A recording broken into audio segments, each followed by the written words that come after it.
வணக்கம். AMRM உங்களை அன்புடன் வரவேற்கிறது. நாம இந்த வீடியோவில் பார்க்க போறது பிளைன் பிரியாணி, குஸ்கான்னு சொல்லலாம். மற்ற அரிசியை விட பாசுமதி அரிசியில ஃபைபர், அதாவது நார்ச்சத்து நிறைய இருக்கு. விலை கொஞ்சம் ஜாஸ்தி இருந்தாலும் நீங்க கடையில குஸ்கா வாங்குறதுக்கு பதிலா வீட்டில் செஞ்சீங்கன்னா அது நல்ல லாபம்.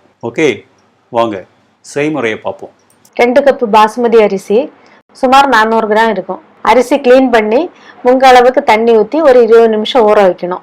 இதுக்கு தேவையானது ஒரு துண்டு இஞ்சி, ஒரு 10 பல்லு பூண்டு, 2 பச்சை மிளகாய், 2 பெரிய வெங்காயம், தக்காளியில் பெரிய சைஸில் 3, கொத்தமல்லி இலை கொஞ்சம், 1 டீஸ்பூன் கரம் மசாலா, 1 டீஸ்பூன் மிளகாய் பொடி, மல்லி மிளகாய் சேர்த்து அரைச்சது 1 டேபிள் ஸ்பூன், 1 ஸ்பூன் மஞ்சள் தூள், கொஞ்சம் பிரியாணி இலை, ஏலக்காய், கிராம்பு, பட்டை, கொஞ்சம் ட்ரை புதினா இலை, ஃப்ரெஷ்ஷாகவும் போடலாம், கொஞ்சம் முந்திரி பருப்பு, கிஸ்மிஸ் பழம். இது தேவையான போட்டுக்கலாம்.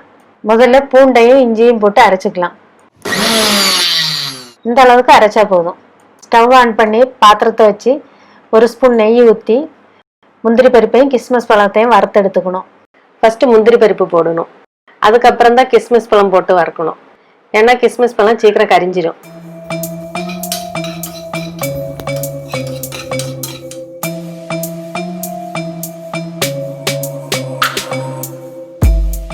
மீதி இருக்க நெய்க்கு கூட கொஞ்சம் எண்ணெய் ஊற்றி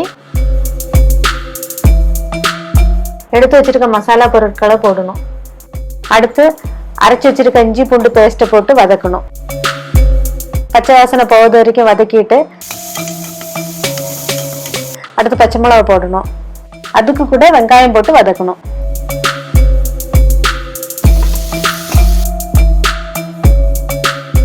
வெங்காயம் நல்லா வதங்கினதும் தக்காளியும் போட்டு வதக்கணும்.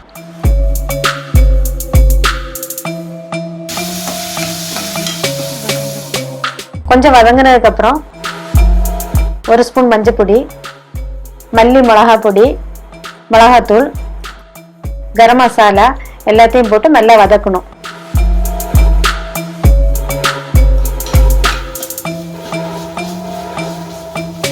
நாம 2 கப் அரிசி எடுத்ததுனால 4 கப் தண்ணி ஊற்றணும்.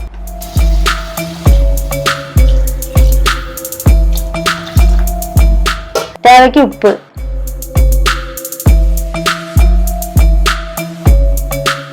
தண்ணி கொதிச்சதும் அரிசியை போடணும். அதுக்கப்புறம் புதினா கொத்தமல்லியும் போடணும். குக்கர் மூடி வச்சு ஒரு 2 விசில் வரது வரைக்கும் வேக விடணும். ஸ்டவ் மீடியமா வச்சா போதும். ஒரு 10 நிமிஷத்துக்குள்ள வெந்துடும்.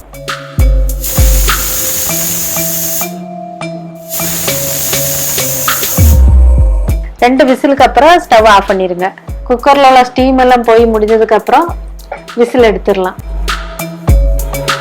அவ்வளோ இந்த பிளைன் பிரியாணி ரெடி. கடைசியாக முந்திரி பருப்பு, கிஸ்மிஸ் பழம், கொத்தமல்லி எல்லாம் போட்டு பரிமாறலாம். இதுக்கு கூட முட்டை, தயிர், வெங்காயம், அப்பளம் வச்சு சாப்பிட்டீங்கன்னா சூப்பராக இருக்கும். உங்கள் கருத்துக்களை கமெண்ட்ஸில் சொல்லுங்கள். வீடியோ பிடிச்சிருந்தா இந்த சேனலுக்கு சப்ஸ்கிரைப் பண்ணுங்கள். பக்கத்தில் இருக்க பெல் பட்டனையும் ப்ரெஸ் பண்ணுங்கள். உங்கள் எல்லா ஃப்ரெண்ட்ஸுக்கும் ஷேர் பண்ணுங்கள்.